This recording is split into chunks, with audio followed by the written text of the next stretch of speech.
sur ma chaîne Néo Mystique. Donc je vous retrouve aujourd'hui dans mon plus beau carnet, parce que c'est le plus beau, c'est vrai, il faut se l'avouer, pour vous communiquer des nouvelles canalisations.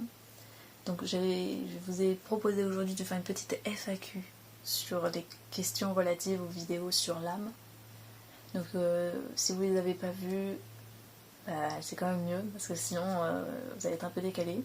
Bon, de toute façon, je vous mettrai les liens en barre d'infos si vous êtes intéressé. Donc aujourd'hui, je vais vous proposer un nouveau concept, donc, qui est le suivant. C'est avec ces nombreuses questions que j'ai, je vais vous mettre la minuterie de chaque début de question, et comme ça, vous pourrez juste aller voir les questions qui vous intéressent sur l'âme, et puis accessoirement, ça vous fera un petit message. Voilà. Donc, tout d'abord, je veux revenir sur le concept de canalisation, où j'avais un peu expliqué dans ma bande-annonce ce que c'est. Donc, canaliser, c'est le fait de traduire, pour moi, des ondes lumineuses en mots. C'est-à-dire que je reçois des impulsions énergétiques qui viennent des hautes sphères divines, comme les anges, les esprits, ça peut être des galactiques, tout ce que vous voulez, tout ce qui est un peu immatériel, quoi.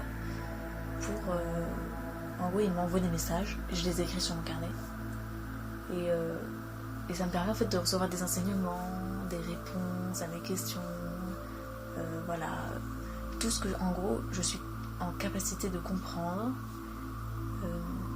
et que je peux entendre, parce qu'ils me disent pas tout, mais en tout cas ce que je suis capable d'entendre, ils me le disent. Et donc aujourd'hui, j'avais une amie à l'époque qui m'avait posé énormément de questions en fait sur l'âme en fait, de manière générale par rapport aux vidéos, tout ça. Et donc du coup, je lui ai fait j'ai posé ces questions au ciel et j'ai eu quelques réponses. Et du coup, c'est pour ça que je vous les partage aujourd'hui, parce que je pense que ça peut aussi vous intéresser. Donc voilà, commençons. Donc, question 1. L'âme a-t-elle besoin du jeu pour évoluer ? Tout d'abord, l'âme humaine, dans le sens de l'âme qui est enfermée sur Terre, a besoin du jeu pour évoluer. Alors qu'on se mette d'accord, le jeu, c'est notre matrice, c'est notre identité. Voilà. C'est l'identité qu'on a dans notre présente incarnation. C'est son seul moyen d'atteindre la libération, le salut. Pour autant, les âmes libres n'ont pas nécessairement besoin de l'incarnation ou d'investir une identité et un corps qu'elles n'ont pas expressément choisi. Parce que sur Terre, on n'a pas choisi notre corps. Enfin, on l'a choisi, disons qu'au niveau supérieur, si on l'a choisi, mais en tant que dans notre expérience d'être humain, on ne l'a pas choisi. En ce sens, les âmes peuvent plutôt choisir de s'élever spirituellement dans la mer des étoiles. Donc quand ils disent la mer des étoiles, c'est plutôt le monde des esprits. Ou alors expérimenter la matière, tout dépend de leur polarité. C'est-à-dire que tu as des âmes qui ont plus une tendance yang, masculine, donc qui vont plus expérimenter dans la matière. Et les âmes qui ont plutôt une tendance yin, plutôt féminin, ils vont plutôt aller faire une expérience dans le ciel, dans l'énergétique. Alors, ces matrices de jeu ont plusieurs particularités. Elles ont une identité différente de celle de l'âme, donc voilà, de notre véritable identité. Les matrices de jeu font des choix indirects dictés par les reptiliens, c'est-à-dire qu'il y a certains de nos choix qui sont programmés, si on peut dire ça comme ça, par les reptiliens, donc les méchants extraterrestres qui sont sur Terre et qui contrôlent tout. Les matrices jeu, donc notre identité, ont des pertes de mémoire, donc associées donc notre point à des souffrances liées au sentiment d'incompréhension. C'est-à-dire que nous, on ne sait pas pourquoi on est là, qu'est-ce qu'on fait, pourquoi, et ça crée une souffrance en nous. Et aussi à cause de notre emprisonnement sur Terre, nous sommes tristes, voilà, nous souffrons. Et donc du coup, toutes ces technologies, tout ça, on a perdu la mémoire. Bon, c'est plus complexe que ça, mais c'est à peu près ça. Alors, les souffrances et sentiments d'incompréhension sont spécifiques au fait que les âmes sont prisonnières. Les matrices jeux sont des masques pour les âmes, que les reptiliens forcent les âmes à porter pour qu'elles ne se reconnaissent pas dans le miroir. Mais elles permettent aussi aux âmes de masquer les grimaces qu'elles font pour se moquer des reptiliens, dans le sens où elles peuvent agir discrètement grâce au jeu pour leur salut. Donc c'est-à-dire que à la fois la matrice jeu, c'est une prison parce que nous on est enfermés dans un corps, on comprend pas qu'est-ce qui nous arrive, on est complètement asservi. Et d'un côté l'âme, son contact qu'elle a avec la matière grâce à l'incarnation, c'est aussi son moyen de se libérer. Alors, question 2. Une âme peut-elle réellement évoluer si le jeu n'a pas conscience du lien? Donc, c'est-à-dire, est-ce que l'âme, elle peut évoluer dans son chemin si mon identité, qui je suis, n'a pas conscience de sa divinité ou de son lien avec l'énergétique? Nous sommes tous des êtres qui ont un lien avec l'énergétique, mais tous ne l'ont pas reconnu en eux. Donc moi, Métatron, je descends vers toi pour t'aider à comprendre cette interrogation. Tout d'abord, la matrice jeu n'est jamais réellement consciente du lien, mais elle le ressent inlassablement et sans pouvoir l'exprimer, ni même le comprendre. Ainsi, l'âme connaît sur Terre un développement différent que dans le reste de l'univers. Elle est comme plus enveloppée par l'expérience intense de la matière qu'elle absorbe avec beaucoup plus d'émotion. Forte de savoir dont elle a mis plusieurs temps à comprendre le sens et l'importance. C'est-à-dire que nous, on est ballottés dans une expérience de la matière qui est très intense. Et on avait besoin de cette intensité aussi pour comprendre plus vite certains enseignements. Dans un monde où l'amour véritable est une denrée rare, n'est-on pas encore plus heureux lorsque l'on le rencontre dans ce monde? Le jeu évolue même sans sa connaissance avec le divin. Simplement, les connaissances sont différentes. Mais si on veut accélérer son processus d'apprentissage et atteindre plus rapidement son salut, il sera conseillé de se reconnecter à la voie du ciel. Donc c'est-à-dire que peu importe le choix qu'on fait dans nos vies, d'être avec Dieu ou pas, entre guillemets, et au final on apprendra ce qu'on doit apprendre, et ça c'est nécessaire dans notre parcours d'évolution en fait. Il n'y a pas en gros, on n'a pas besoin d'être connecté au divin pour apprendre des choses, pour évoluer. Voilà. Chacun fait ses choix et en fait tout est nécessaire, tout est bon. Question 3. Faut-il nécessairement être une vieille âme, c'est-à-dire en termes de nombre d'incarnations sur Terre, pour faire l'expérience du lien avec le divin? C'est-à-dire une vieille âme, c'est une âme qui a vécu beaucoup d'incarnations, ça peut être sur Terre ou ailleurs, mais en gros c'est ça, c'est une âme qui a eu pas mal d'incarnations. Et en gros on me demande si une vieille âme, elle peut faire plus facilement l'expérience du lien avec le divin. En effet, être une vieille âme ne signifie pas quelqu'un qui a vécu beaucoup d'incarnations sur Terre, mais plutôt qui a un parcours d'âme long. Donc c'est comme je le précisais, on n'est pas une vieille âme, on a vécu beaucoup d'incarnations sur Terre. C'est est-ce que notre parcours d'âme, autant sur le plan immatériel que matériel ou de vie dans d'autres univers, est important. Voilà. Ça se résume pas qu'à la Terre en fait. Par exemple, il y a des âmes qui sont aussi vieilles que l'expérience, que l'univers, mais qui sont à leur première incarnation sur Terre, tu vois. Donc au final, elles pourraient être considérées comme des jeunes âmes, mais alors qu'elles ont tout un background derrière qui font qu'elles arrivent déjà avec beaucoup de connaissances et elles sont très facilement en fait connectées au divin. Et il y en a certaines aussi qui ont pour but de connaître peu d'incarnations pour en fait rester liées au ciel et ne pas s'égarer en fait dans la matière. C'est pour ça qu'il y a des âmes qu'on appelle missionnées, c'est-à-dire qu'elles vont sur Terre, elles ont une mission, elles vont faire 3-4 incarnations et après elles vont repartir. Parce qu'elles ont toujours ce lien en fait avec le divin. Parce que les âmes, par exemple, qui sont enfermées sur la planète Terre, qui se sont perdues dans les incarnations, qui savent plus qui elles sont, qui ont beaucoup souffert, au final elles font beaucoup de vie sur Terre parce qu'elles ont complètement oublié leur lien en fait avec le divin. Alors, question 4. À partir de combien de réincarnations le jeu a-t-il une connaissance du lien avec le ciel et donc de son âme? Il s'explique. Il n'y a pas de chiffre exact. Tout dépend du niveau de développement de l'âme. De la même manière que les bébés apprennent à marcher ou à lire ou à compter, chacun le fait à son rythme. Il n'y a pas de norme. Ensuite, cela dépend aussi de la raison pour laquelle on s'est incarné. S'il s'agit d'une âme missionnée sur Terre, donc comme je disais, qui a une mission et qui fait ça en 3 vies et puis c'est réglé, par exemple. S'il s'agit d'une âme missionnée sur Terre, elle aura déjà trouvé cet état et le vibrera à nouveau plus facilement lorsqu'elle sera incarnée, c'est-à-dire l'état de pleine conscience, de divinité. En effet, pour les âmes enfermées de force, il faut compter au moins 1870 vies sur Terre en moyenne. C'est-à-dire que les âmes qui ont complètement oublié leur part divine et qui sont enfermées sur Terre à recommencer à s'incarner, elles ont complètement oublié leur part divine. Il leur faut au moins 1870 vies pour se reconnecter à leur divin et pouvoir en fait s'échapper de Terre. Parce qu'en fait de Terre, on ne peut pas s'échapper avec notre corps matériel.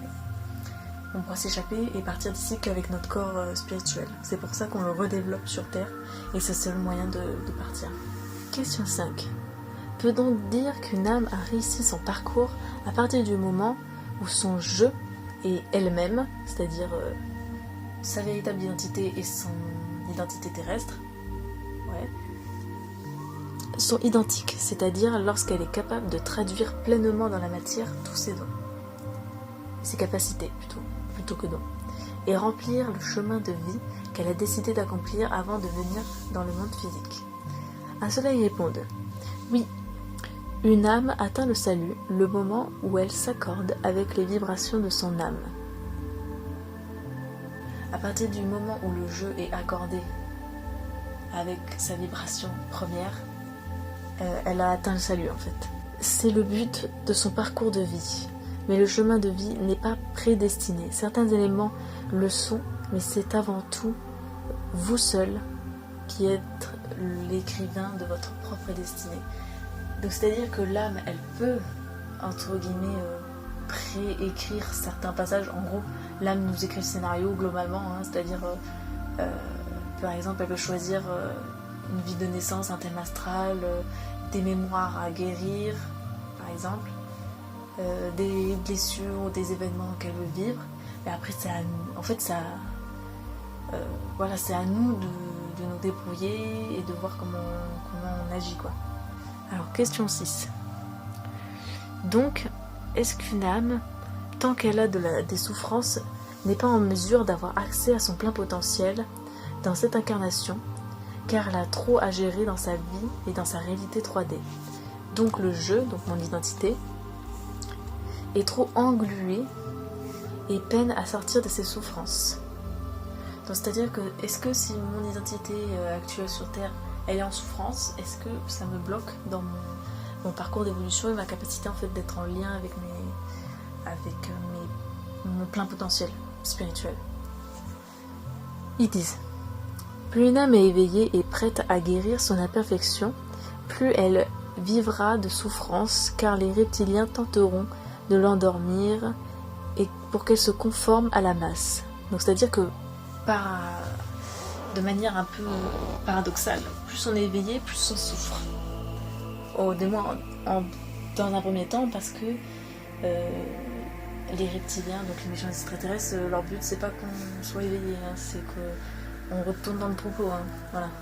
Mais si elle arrive à affronter ses douleurs et ses souffrances, elle deviendra invincible, car elle incarnera l'amour de Dieu.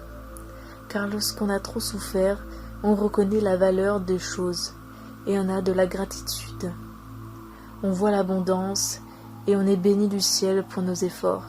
Ayez confiance, tout ira mieux un jour. Vous avez des problèmes liés à votre univers de matière, mais ils ne doivent pas vous éloigner de ce qui est essentiel, l'amour inconditionnel de Dieu. Certes, l'ignorance nous retient dans cette souffrance, mais il ne dépend que de vous libérer de vous rapprocher de votre âme. C'est-à-dire que la condition qu'on a en tant qu'identité, en tant qu'incarnation sur Terre, elle est dure. Elle est plus dure que dans certains univers.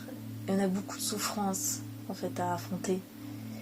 Mais les souffrances qu'on doit affronter ne doivent pas en fait nous éloigner de qui nous sommes. Il faut toujours se rappeler qu'en fait nous sommes des êtres divins et qu'on doit vibrer l'amour de Dieu, l'amour inconditionnel sur Terre, et que c'est ça notre mission. Alors, question 7. Que se passe-t-il si le jeu, donc mon identité terrestre, n'arrive pas à sortir de ses souffrances? Doit-il revenir s'incarner tant qu'il n'a pas réglé cela? Donc ils écrivent: Moi, Métatron, je viens répondre à ta question. Le but de la Terre, en tant qu'écosystème intelligent et empathique, est de vous élever et de vous rendre heureux en son sein. Donc la Terre, c'est-à-dire l'espace-terre. Mais les reptiliens, donc c'est-à-dire les méchants extraterrestres, l'ont empoisonné et à présent, tout est fait pour que vous fassiez l'expérience de la souffrance. Et tant que vous serez en souffrance, vous continuerez à consommer à outrance des produits toxiques qui provoquent une doucereuse illusion.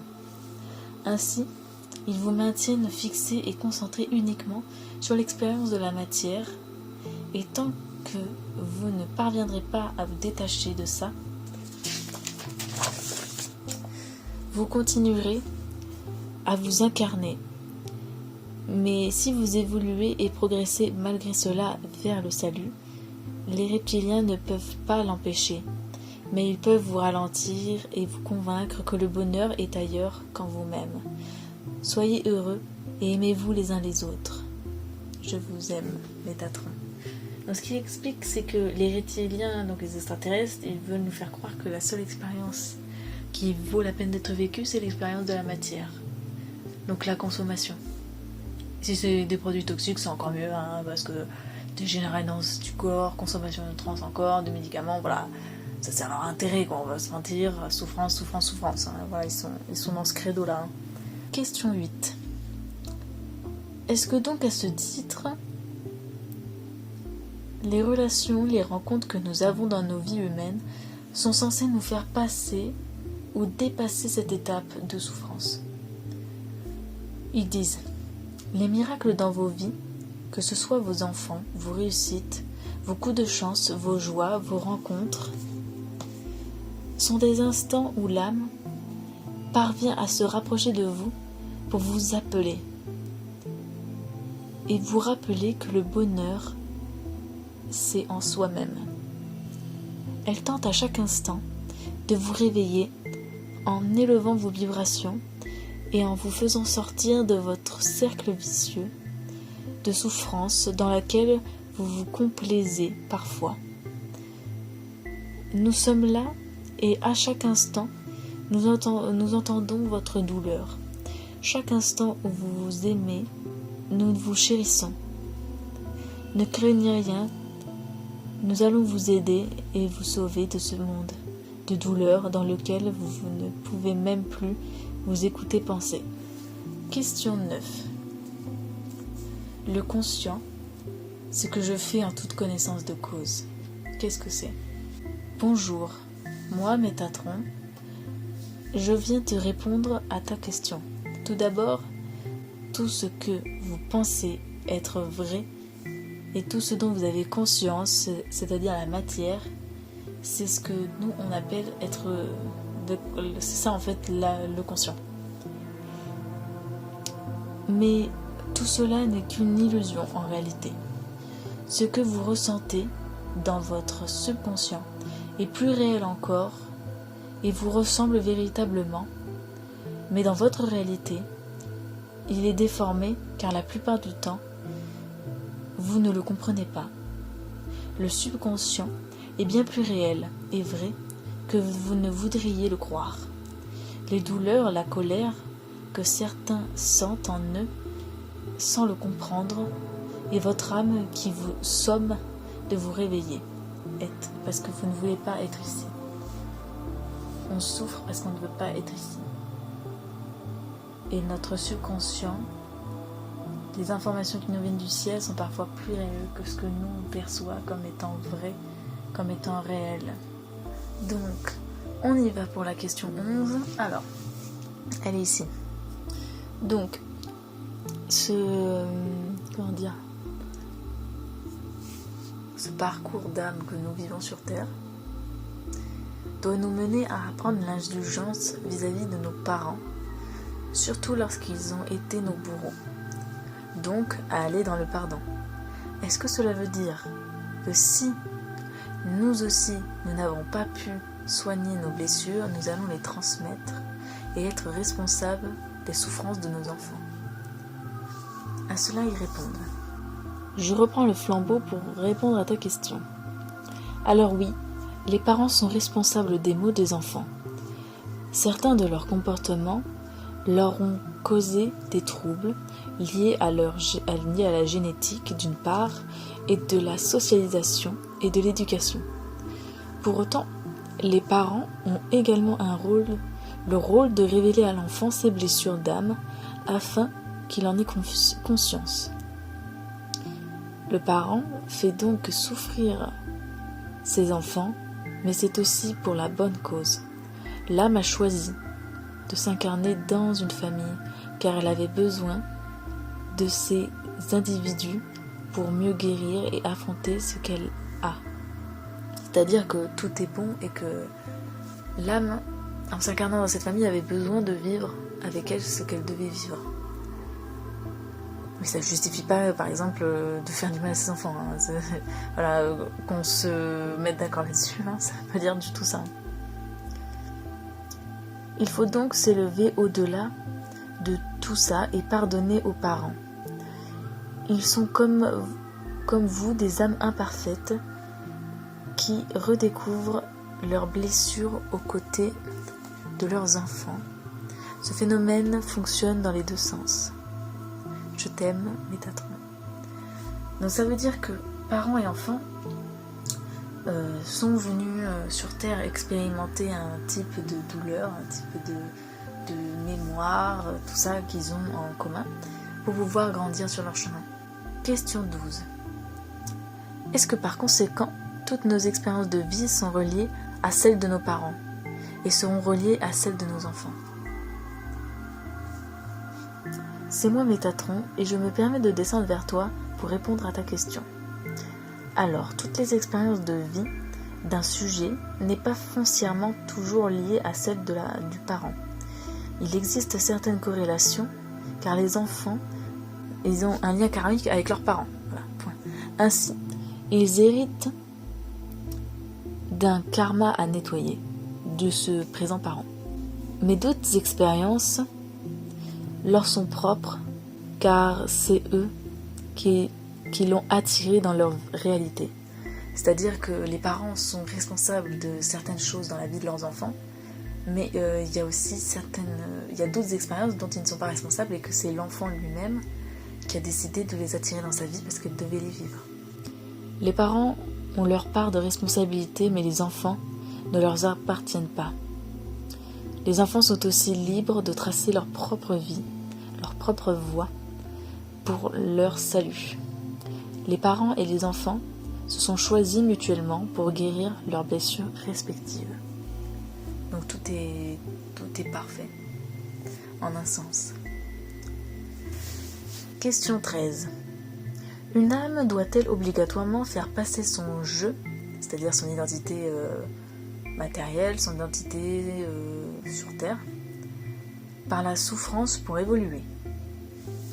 L'expérience est particulière dans le sens où toutes les âmes qui s'y incarnent vont connaître la souffrance en tant que victimes et bourreaux, c'est-à-dire l'expérience de la matière sur cette terre-là. Elles sont donc plongées dans un bain énergétique, karmique, ce qui suppose qu'elles devront apprendre à se purifier pour ne plus connaître la souffrance et trouver un état de méditation, d'apathie face à la souffrance. Le lâcher-prise est la meilleure voie pour arriver à cet état. Normalement, dans des civilisations hors de la Terre, il est possible de ne pas connaître la souffrance. Mais cela ne concerne pas ou très peu de civilisations dans votre galaxie, pour ne pas dire aucune. C'est-à-dire qu'on est dans un bras galactique assez dans de mauvaises énergies, si on peut dire. Mais bon, ça devait être comme ça, parce qu'on avait besoin de ça pour vivre, pour évoluer. C'est dur de dire qu'on a tous une part de responsabilité dans ce qui nous arrive, et je sais que c'est très très injuste de dire ça. Parce qu'il y en a qui vivent vraiment des souffrances qui sont terribles, et quand on est dans sa souffrance, on ne peut pas dire ou s'entendre dire que tout ça on l'a plus ou moins attiré, que tout ça qu'on l'a voulu pour évoluer. C'est hyper douloureux et injuste, et je sais de quoi je parle. Question 14. À partir de quel moment, de quelle incarnation, une âme n'a-t-elle plus à infliger à son jeu, donc identité matérielle, l'expérience de la souffrance? Donc c'est-à-dire à quel moment l'âme n'a plus à infliger à son identité matérielle l'expérience de la souffrance. Il faut apprendre l'état de pleine conscience et d'amour inconditionnel pour ne plus souffrir psychologiquement et mentalement. Mais le corps physique sera toujours lié à des souffrances. La dégradation du corps, si le sujet ne connaît pas les techniques de maîtrise des énergies pour atténuer les douleurs, donc c'est-à-dire que nous, on peut se libérer de toutes les souffrances psychologiques, mentales, etc. en étant dans la pleine conscience et dans l'amour. Or, le corps physique, de par l'expérience de la matière, il est forcément, comme il est périssable, il se dégrade, on va toujours souffrir physiquement vis-à-vis de ce corps. Mais il y a des techniques de circulation d'énergie, de souffle, qui permettent d'atténuer en fait, la douleur physique. Pour les âmes enfermées, il faut compter environ 1870 vies, c'est-à-dire pour commencer à émerger de la souffrance. Les êtres qui ont atteint cet état et qui sont encore sur Terre représentent 0,02% de la population. C'est-à-dire les êtres qui sont capables d'avoir une forme d'élévation spirituelle, donc c'est-à-dire tous les sages, tous les vrais sages, ne représentent que 0,02% de la population sur Terre. À ceci, je réponds. Merci pour tout ce que vous m'avez offert chaque jour. Je ne prends pas le temps de vous l'écrire suffisamment, mais je vous adore. J'adore apprendre à vos côtés. Ça m'ouvre les yeux et je le sais. Chaque jour, j'ai l'impression d'être un peu plus capable d'incarner mon identité sur Terre. On nous dit, ces blessures jouent un rôle majeur dans notre vie, puisqu'elles conditionnent nos rapports aux autres, notre comportement, nos pensées et nos émotions. D'où vient la question 15. Sachant cela, est-ce que cela n'excuserait pas toutes les situations de dominant-dominé? À cela, ils répondent non. Les blessures et les conditionnements ne sont pas une raison suffisante pour excuser ce type de rapports sociaux. Vous les humains, vous baignez dans un environnement qui vous conditionne à accepter la domination des reptiliens, mais vous pouvez choisir de dire non, de vous soulever pour trouver votre propre destin. Bon, et bien, je crois que j'ai fait le tour de toutes mes questions. Donc j'espère que ça vous aura plu, que ça aura pu vous guider sur votre chemin, que ça vous aura pu apporter des réponses à vos questionnements, à tout ça. En tout cas, si jamais vous avez des commentaires à faire sur je suis pas d'accord sur ci, j'aimerais nuancer tel truc, j'aimerais apporter des précisions sur ça, n'hésitez pas. Donnez-moi toutes vos questions en commentaire, comme ça, moi après je les pose de mon côté et ça permet d'argumenter le propos et de le préciser pour que tout le monde puisse apprécier les réponses, mieux comprendre et tout ça. Donc voilà, prenez soin de vous et à bientôt.